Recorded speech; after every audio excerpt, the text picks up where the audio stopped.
regarding your former boss. A story came out with the fact that, legendary Colombo boss Carmine Jr. Persico was a top echelon FBI informant, court records say. Wow. Story came out. You dealt with him directly. You spent time with them. How much credence you give to this article, this story? That article was insulting. It was fabrication. I don't believe it in any way, shape, or form. Daily News should be ashamed of themselves for putting that on a front page with a picture of a rat. Listen, I knew Junior very well. He was no informant. He was no rat. I hate that. Patrick, I hate the term rat because, all the internet warriors now, they throw that around like they know what they're talking about, And it's a disgrace to even say that about the guy.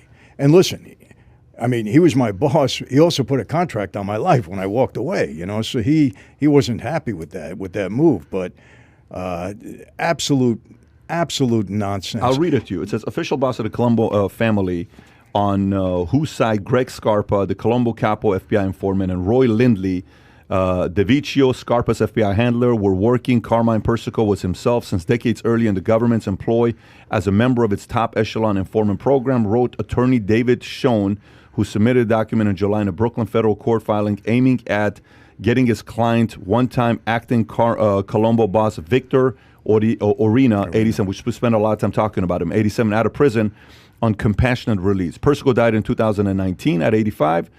He served 32 years of his 136-year probation prison sentence following his conviction in the Mafia Commission case.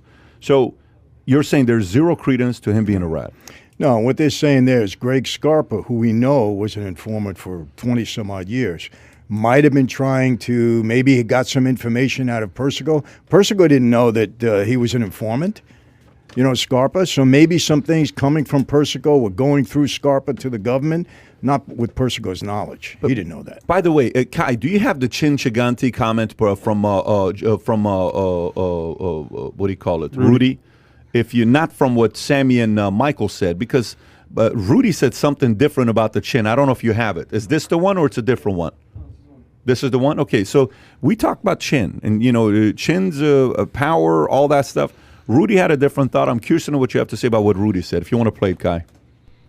We were going to do a big raid, and we were going to arrest the number one or number two people in each family. They did that about 2 weeks before.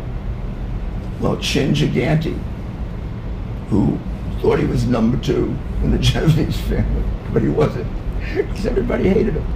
They told him he was number two. He was like number 8. Chin is the guy who walked around in the robes and acted like he was crazy. Well, he was crazy.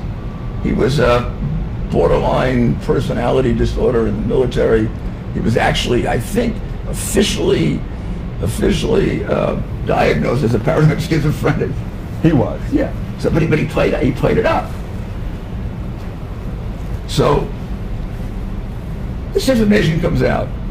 One of the agents comes in and tells you that you're not going to believe this. Chin checked himself into a hospital. He thinks we're going to arrest him. He can be very disappointed when we don't arrest him. Did you end up arresting him? Eventually, but not for that. Got it. But not for that. So it displayed to the whole world. They've been lying to him for several years. Tell you, Chin, you're number two. You're number two. I want to. Yeah, forget. Chin's crazy. Don't listen to Chin. Wow. Fat Tony knew he was nuts, so he made him think he was number two. But he never. He'd say, "How come I don't go to the? How come I don't go to the commission meetings? I'm number two." They say, Chin, you're too high profile. With that bathrobe and all that stuff. If they see you walking in, they'll know where we're having the meetings. Thoughts? I have to disagree with that. Really? Yes. Why is that? Kai, can you pull up a picture of this guy? Chin Gigante?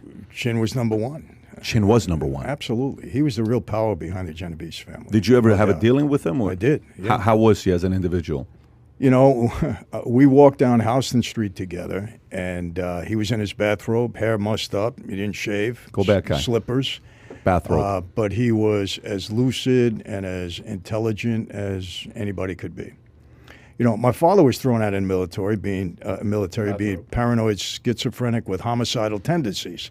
Now, was my dad maybe the homicidal tendencies, but he wasn't schizophrenic. So listen, people ask me all the time, was Chin really, goofy? And listen, to play goofy for 30 years, you got to have a little bit of craziness in you. But he was sharp as a fox. Oh, you think that was a ruse? He was putting on a ruse? 100%. Really? 100%. 100% ruse. How they have hours and hours and hours of taps, and they explain how that guy could get that wrong. I don't know where he got that information from. I don't know. And look, even Fat Tony. I mean, Fat Tony was the boss. So if you enjoyed this little short segment from the podcast that we did, here's another short segment to watch. Or if you want to see the entire podcast, click over here. Take care, everybody. Bye-bye.